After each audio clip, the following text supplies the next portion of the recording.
Mostly ಮಾಡೋ ಸಾಧ್ಯತೆಗಳಿಲ್ಲ. ಯಾಕಂದ್ರೆ MSP ಕಾನೂನು ಮಾಡಿದ್ರಪ್ಪ ಅಂತಂದ್ರೆ ಅವ್ರು ಏನು ರೇಟ್ ಫಿಕ್ಸ್ ಮಾಡ್ತಾರೆ ಅದು ಕಾನೂನು ಆಗಿರ್ತದೆ, ಅದ ರೇಟ್ಗಿನ ಕೊಡ್ಬೇಕಾಗ್ತದೆ ಅನ್ನೋ ಅಂಜಿಕೆ ಈ ಒಂದು ವ್ಯಾಪಾರಸ್ಥರು.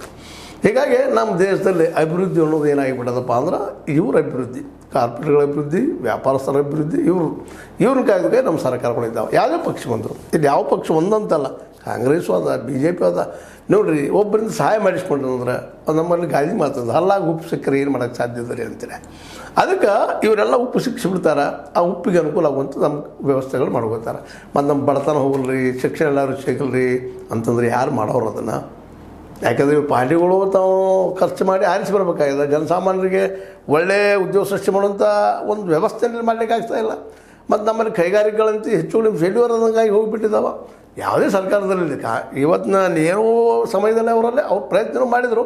ಬಟ್ ಅಲ್ಲಿ ಆಡಳಿತಶಾಹಿ ವರ್ಗದವರು ಅಧಿಕಾರಿಗಳು ಏನೇನೋ ಮಾಡಿ ಹೋಗಿದ್ಬಿಟ್ರು. ಅದನ್ನು ರೆಡ್ ಕಾರ್ಪೆಟ್ ಮಾಡಿ ಏನೋ ಮಾಡಿ ಇನ್ನುಳಿದ ಇಂಡಸ್ಟ್ರಿಗಳು ಬೆಳೆದಂಗೆ ಮಾಡಿದರು. ಆದರೂ ಸರ್ಕಾರ ಒಂದಿಷ್ಟು ಏನೋ ಪ್ರಯತ್ನ ಮಾಡಿ ಈ ಟ್ಯಾಕ್ಸ್ಗಳನ್ನ ಅಲ್ಲಿ ಉಪಯೋಗ ಮಾಡಿಕೊಂಡು ಜನರಿಗೆ ಉದ್ಯೋಗ ಕೊಡುವಂಥ ಕೆಲಸವನ್ನು ಕಾಂಗ್ರೆಸ್ ಆದಿಯಲ್ಲಿ ಅಂದ್ರೆ ನೆಹರು ಅವ್ರ ಕಾಲದಲ್ಲಿ, ಇಂದಿರಾ ಅವ್ರ ಕಾಲದಲ್ಲಿ ಸ್ವಲ್ಪ ಮಾಡಿದ್ದಾರೆ.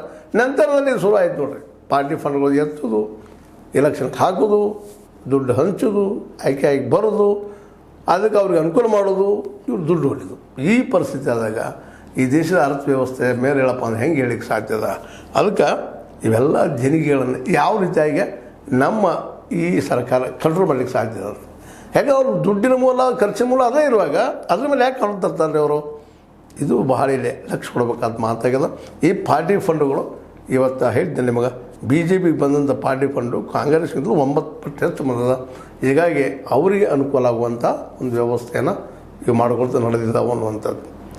ಅಂದ್ರೆ ಒಟ್ಟಾರೆಯಾಗಿ ಇವತ್ತಿನ ನಮ್ಮ ರಾಜಕೀಯ ವ್ಯವಸ್ಥೆಗೆ ಈ ಪಾರ್ಟಿ ಫಂಡ್ಗಳು ಹೆಚ್ಚಿಗೆ ಈ ಒಂದು ದೇಶದ ಅಭಿವೃದ್ಧಿಗೆ ಸಹಾಯ ಮಾಡ್ತಾ ಇಲ್ಲ ಅಂತ ನಮಗೆ ಕೆಲವೊಂದು ಏರಿಯಾದಲ್ಲಿ ನಾ ಈಗಾಗಲೇ ಹೇಳಿದಂಗೆ ನಿಮಗೆ ಈ ದೇಶದಲ್ಲಿ ಪಾರ್ಟಿ ಫಂಡ್ ಕೊಡೋದು ಶಕ್ತಿ ಇರೋರು ಮ್ಯಾಕ್ಸಿಮಮ್ ಅಂದ್ರೆ 10% ಜನ ಇದ್ದಾರೆ. ಆ 10% ಜನರಿಗಾಗಿ ಅನುಕೂಲ ಆಗುವಂಥ ಕಾನೂನುಗಳು ಇಲ್ಲಿ ಬರ್ತಾ ಇದ್ದಾವೆ. ಇನ್ನು 90% ಜನ ಕೇವಲ ಓಟ್ದಾರರಷ್ಟು, ಅವರು ಮತ ಹಾಕಕ್ಕೆ ಬರೋವಂಥವ್ರು ಅಷ್ಟೇ. ಮತ ಹಾಕಿದ್ರೆ ಮುಗಿದ್ಬಿಟ್ಟು ಮತ್ತು ಮುಂದಿನ 5 ವರ್ಷ